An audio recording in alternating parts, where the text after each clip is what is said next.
Alright, magandang araw po muli mga kababayan at welcome. Isang mapagpalang araw po muli sa inyo lahat. Okay? Tinitingnan ko itong yung balita mula sa Philippine Star. Basura nakatambak sa may Manila. Road 10. Yung Road 10 na yan, alam ko yan malapit yan sa may dati sa may Smoky Mountain. Sa may Velasquez. Malapit sa may Delpan. Grabe, Basico. Pierre. Alam mo yan kasi nga nung araw, dyan ako tumira sa may Balotondo. Nung araw. Nung araw pagkarami-rami mga hold-upper, addict sa lugar na yan. Kaya kabisado ko yung lugar na yan. Grabe yung basura Manila.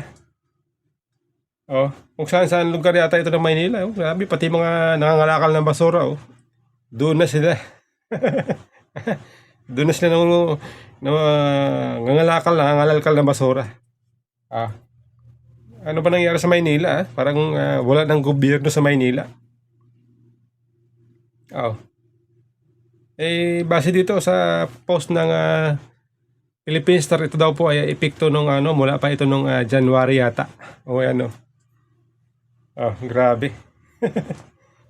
Mayor Lacona, ma'am, ano pang nangyari dyan sa Maynila, parang napabayaan yata itong Maynila. Mag-i-eleksyon pa naman pagka ganyan baka magalit ang inyong mga kababayan dyan. At hindi na kayo iboto. Mula sa Philippine Star, grabe. Ito pa mga kababayan, pag-usapan po natin itong mga nakita natin sa social media, mga balita. Akala nyo ba naman kasi nung araw, ito mga grupo na to ay nakikita lang natin sa mga kalye. Sa mga kalye ng Recto, kalye ng Menjola, dyan sa may Rotonda, Welcome Rotonda, saka sa may Plaza Miranda nung araw. At doon sa may tapat ng US Embassy. Diyan po natin sila madalas nakikita. Kapag meron sila pong nagtipon-tipon sila, sama-sama sila, rally. Diyan po sa mga lugar niya natin sila madalas makita. Pero ngayon po iba na. Iba na ngayon ang kanilang destinasyon.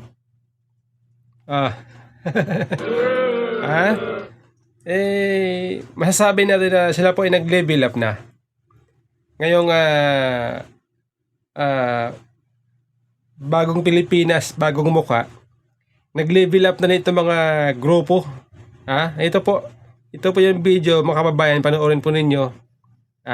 Makikita ninyo kung paano sila mag-level up. Okay?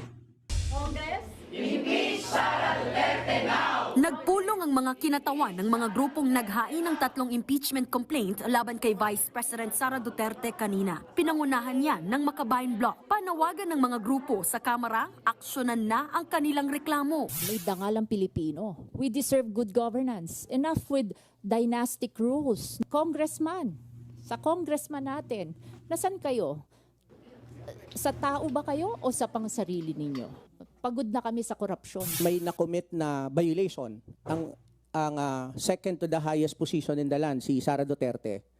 Ang tingin ko, dun nila tingnan yung merit ng complaint at hindi sa political na, affiliation. Ayan na. Nag-level up na nga sila mga kababayan. Kung noong araw po sila ay amoy araw, kung noong araw sila po ay pag-alagala sa kalye, ngayon po ay naka-aircon na sila.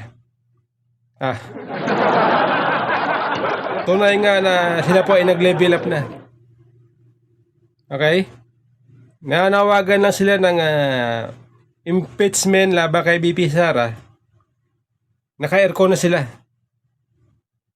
Andun na sila sa loob ng batasan. yung conference room doon, inoccupy na nila. Naka-aircon pa sila. Meron pa silang ilaw. Meron pa silang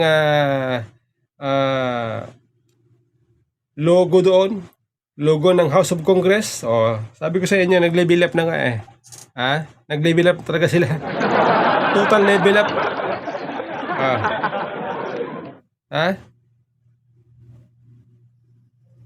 Nananawagan lang ng impeachment laban kay BP Sara. Gagamitin nila ang resources ng gobyerno. Ano to? Pakapalan ng mukha? Patigasan ng mukha?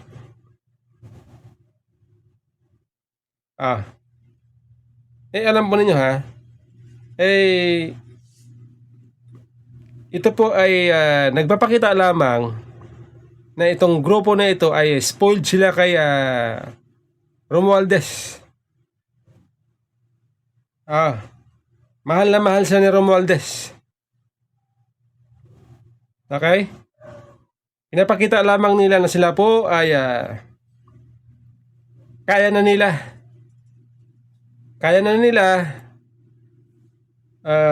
iputan si Romualdez. Nung araw, binabatikos nila kapag mayroong grupo na gumamit ng pasilidad ng gobyerno, binabatikos nila. Ngayon po sila naman ngayon, panahon naman nila ngayon. Ngayon, ito mga kababayan, naisip ko, kung ang administrasyon Marcos tinanggal si BP Sara sa NSC, sa National Security Council, dahil sabi nila threat daw. Tinanggal nila ang dating Pangulo Duterte kasi threat daw.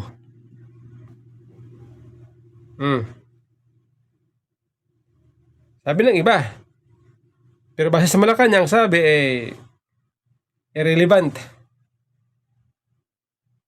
May nagsasabi na threat daw kaya tinanggal si BP Sara. Pero itong mga ito, mga makakaliwang grupo, ito kaya hindi ba ito threat sa national security? Tanong lang. Kung ang Vice President ay threat para sa iba, threat daw para sa national security, ito mga ito, mga yan, sila ba hindi threat? Kita nyo naman.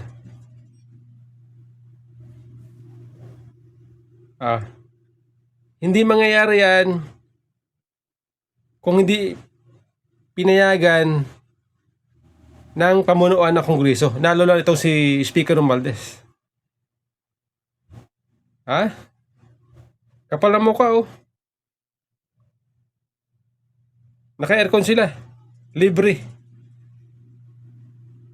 Gagamit ng tubig, libre. Gagamit ng kuryente, libre.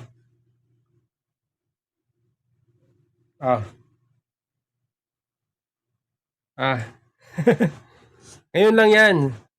Ngayon lang po nangyayari yan, panahon ni Marcos. Bagong Pilipinas. Noong mga nagdaang administrasyon, hindi po nila magawa yan dyan Ngayon lang sa panahon ni Romualdez at ni Bongbong Marcos. Di ba nga nung nakaraan, si BP Sara nung pumunta dyan sa loob ng batasan, ginamit yung room ng kanyang kapatid na si Congressman Pulong. Di ba pinapalaya siya ng Sergeant at Arms? Dahil ay threat? Di ba nga? Subukan nyo mga kababayan. Mga DDS. Subukan nyo lumapit sa gate, makiusap na kayo papasok. Sigurado yan, hindi kayo mapapasokin. Pero ito mga ito, nakapasok.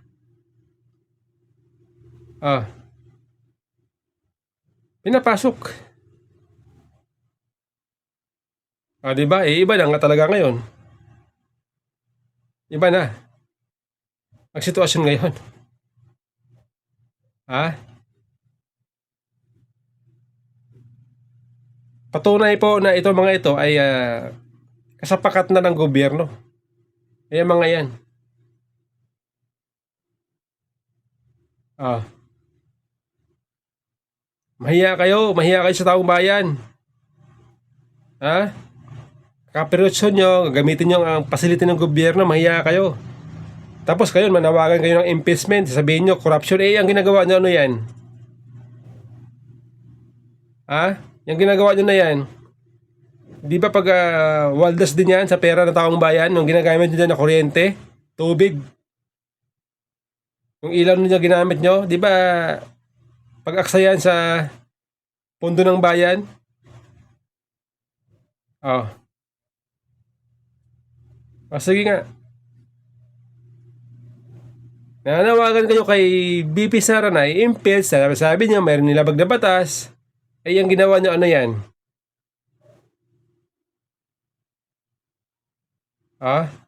Di ba pag waldas yan? Sa pondo ng bayan? Kapal na mukha, oh. Franz Castro, sadya bang patigasan na ng mukha? Yung mga grupo mo, sinama mo pa dyan sa loob ng batasan? Sino kaya ang makapal ang mukha? Franz Castro? Ang bira ito. Ito mga kababayan, kamakailan itong si Larry Gadon, binida niya itong mga pagganda daw, pagbaba ng mga kagutuman, kahirapan, tumaas ang GDP, okay, dumami ang trabaho, okay, nung nakaraang araw lang, ay di ba na itampok natin dito yan pa mga bilida ni Gadon. Kaya nga doon sa unang video natin, siya po ay ating pinuna. Kasi nga duda tayo sa kanya sinasabi, kasi nga kung pagbabasyan po ito mga report ng BSP, yung pagbaba ng presyo ng mga binibintang bahay, kondo at saka duplex, nangangahulugan na kaya bumaba kasi nga walang buyer, mahina ang demand. Yun po ibig sabihin nun. Kaya sabi ko, imposible itong binabanggit ni Gadon na gumanda ang ekonomiya. Ay ngayon po, dito naglabas po ng survey ang SWS maging itong World Bank na sabi dito, sabi sa SWS latest social weather station survey, SWS, ito SWS survey released on Wednesday showed that the Filipino family who consider themselves mahirap or poor rose to 63% in the last quarter of 2024. Yan, no? Grabe ang taas, 63%. Antas ng kahirapan. Yung mga nagsasabi na sila mahirap, ang taas po, 63%. Saan galing itong sinasabi ni Gadon na bumaba ang mahihirap? Saan niya nakuha? Kung sabagay, basihan niya, dami ng tao sa mall, punong-puno. Dami ng tao sa fast food, punong-puno. Ayun, kanyang basihan. Kasi trabaho doon na yun, nagmumonitor doon, sabi niya. Siya raw po, nagmumonitor. Kaya sa dami ng tao sa mall, punong-puno, yun ang kanyang basihan. Kaya para sa kanya, bumaba ang kahirapan sa bansa. Pero dito po sa SWS survey, hindi. Tumaas pa nga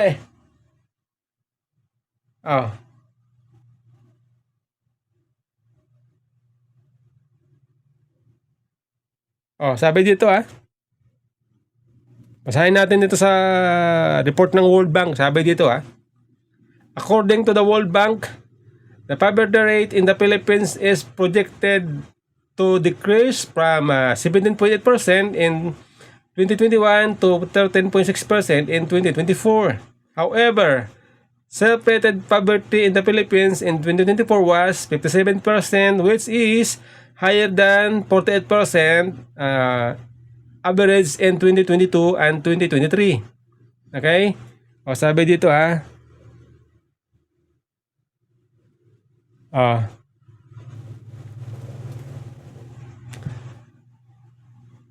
self-rated poverty according to the SWS of the Filipino families considered themselves poor in 2024. Self-rated poverty was highest in Mindanao at 76%, followed by Visayas at 74%.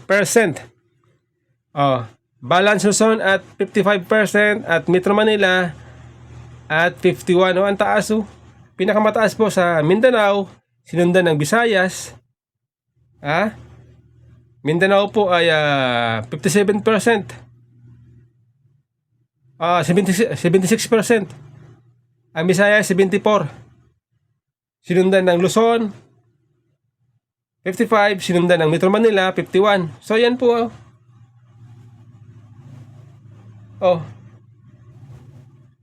Isang galing yung sinasabi ni Gadon. Ngayon, dito po sa latest survey ng SWS, ito po ay sampal sa mukha ng gobyerno. Kasi pinangangalandakan nila, pinagyayabang nila.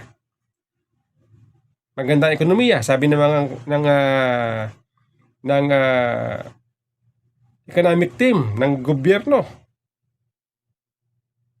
Tapos lalabas na survey, dumami ang mga mahihirap.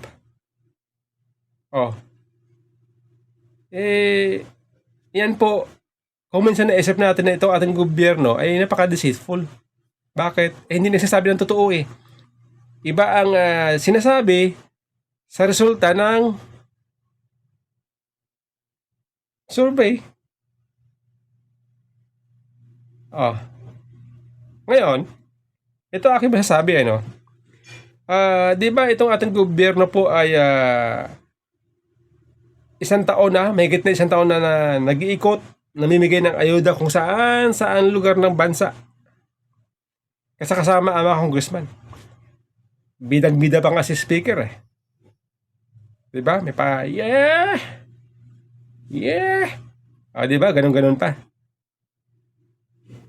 Ngayon, sa kabila ng pamimigay ng ayuda, bakit mas tumaas ang kahirapan sa bansa? Ayan, tanong natin. Di ba nga pinangangalandakan ng gobyerno, pinagyayabang na itong AKAP, ayuda, ay sagot sa kahirapan ng tao? Ibig sabihin, hindi epektibo itong ayuda na ginagawa ng gobyerno. Hindi epektibo. Pero sa kabila niyan, dinidipinsa ng gobyerno. Bakit? Siyempre nga naman. Gusto nilang ipamukha sa tao, kailangan ito. Kailangan nila, siyempre.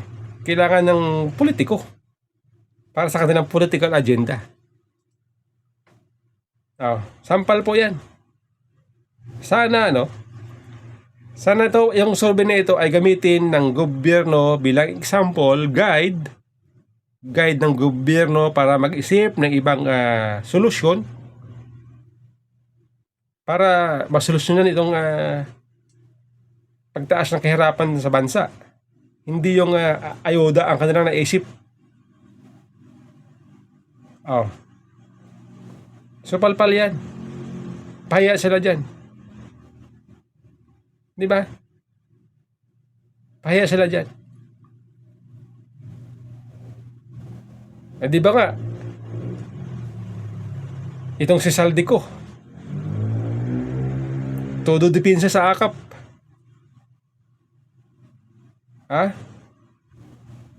Direkta sa tao. Tulong sa tao. Kasi nga nagsalita itong si Mayor Magalong. Sinasabi na meron daw katiwalian May mga nabanggit pa na 777, ito si Mayor Magalong. Ngayon po, itong si Saldico ay sumagot. At nilait-lait pa itong si Mayor Magalong kasi daw ay matatalo na eh. Kaya si Mayor Magalong nag-iingay. Ah. Yan po ang pang-counter ni Saldico. Ngayon, itong survey na ito, sampal yan sa kanila na hindi epektibo kanilang ayuda. Sampal. O, di ba? Yan po. Kaya nga tayo tututol sa pamimigay ng gobyerno sa AKAP na ayuda kasi nga, unang-una, wala po siyang malinaw na guidelines. Walang malinaw na guidelines. Kaya nga itong mga congressman, pag AKAP distribution, nandun sila. Kasi walang guidelines, sinasamantala nila. Para magpabango sa tao. Ay bakit itong purpose? Itong purpose na subok na. Nasa batas pa. May guidelines na. Bakit hindi priority ng gobyerno? Itong AKAP na walang guidelines, pinunduhan nila. Ay katulad dito. Itong Comelec, naglabas ng pahayag na pinapayagan na nila itong pamimigay ng ayuda sa panahon ng eleksyon. Wow! Grabe, no? Oo. Ito po, pakinggan po ninyo ito. Balita. Unahin na muna natin itong issue po ng mga ayuda tulad ng AKAP, AIX, TUPAD, at kung ano-ano pa. at kung ano-ano pang tulong.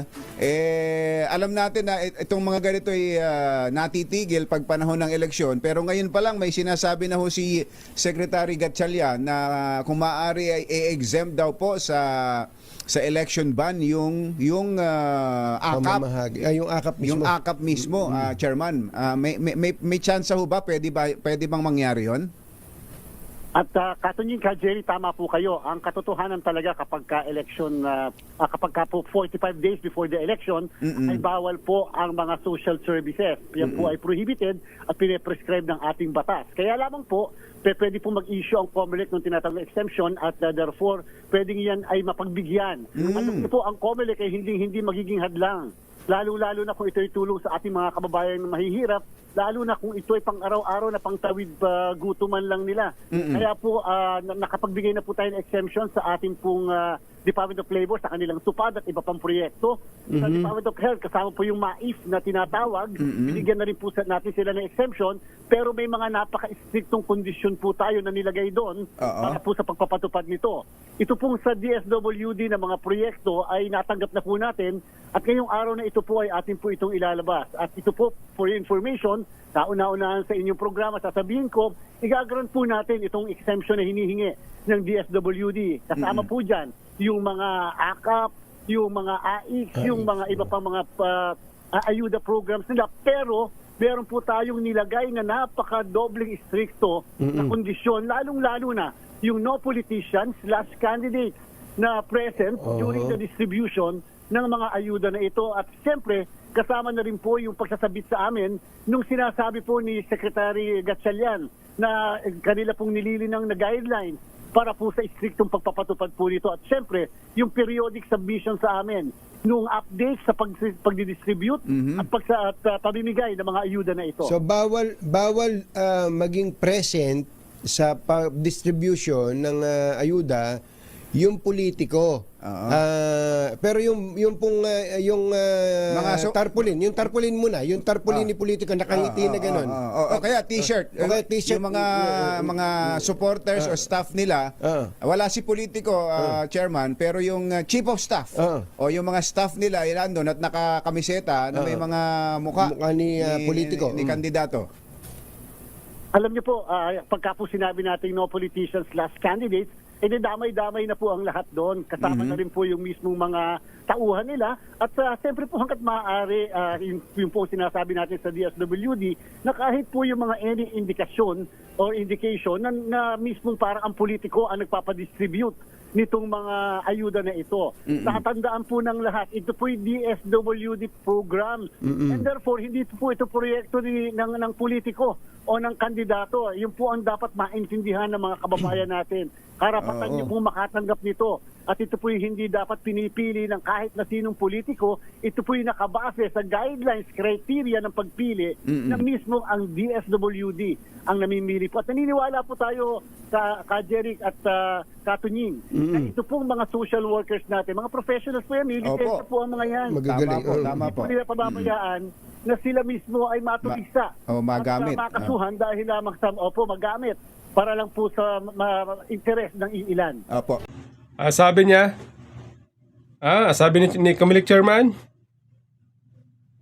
pag gumalaki niya, bawal na daw ang makialam ang politiko. Pinapayagan ang pamigay ng ayuda pero bawal ang politiko na makialam. Maniwala kayo. Gaano kasigurado na sa oras ng bigay ng ilang ayuda ay ang politiko ay hindi makialam. Sige nga. Gaano kasigurado?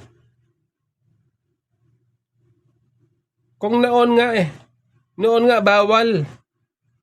Noon nga may election ban ang pamimigay ng ayuda, bawal sa panahon ng eleksyon. Ang mga politiko nakakalusot. Pag malaki ng Comelec Chairman, bawal ang politiko, bawal ang tarpaulin. Sino binulan nyo? Comelec Chairman. Ang politiko pa. Ang mga politiko magaling po yan maghanap ng lusot para mga palos. Hindi po kami naniniwala. Hindi ako naniniwala na yan po ay hindi sasamantalahin ng mga politiko.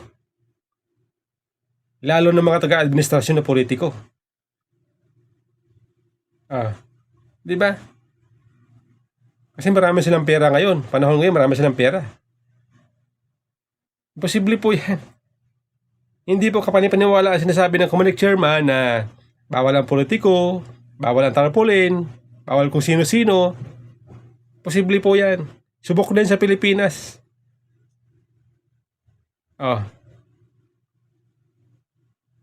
Di ba? Kakausapin lang ang DSWD. Kukuntsabahin lang ang DSWD, tapos na.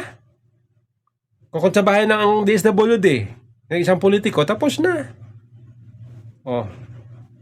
Kaya mga kababayan, ito po ang gawin ninyo. Sa oras ng bigayan ng ayuda, ihanda ninyo ang inyong mga cellphone. Videohan ninyo para ebidensya kung sino man ang mga politiko na sumasama sa panahon ng pamimigay ng ayuda. Makikita ninyo kung sino man yan na politiko, videohan ninyo para ebidensya. Kaya lang ang problema dyan, ang tanong natin,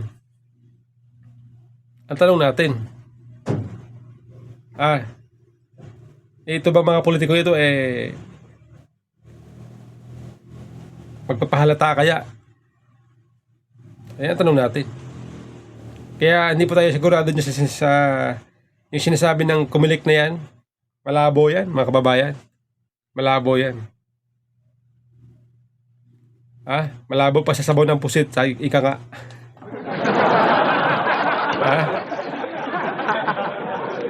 Hindi ka tayo pwedeng bulahin ng Comelec dahil kung noon nga nalulusutan sila. Di ba? Noong mga nagdaang eleksyon na kahit na bawal noon mamigay ng ayuda, nakakalusot ang mga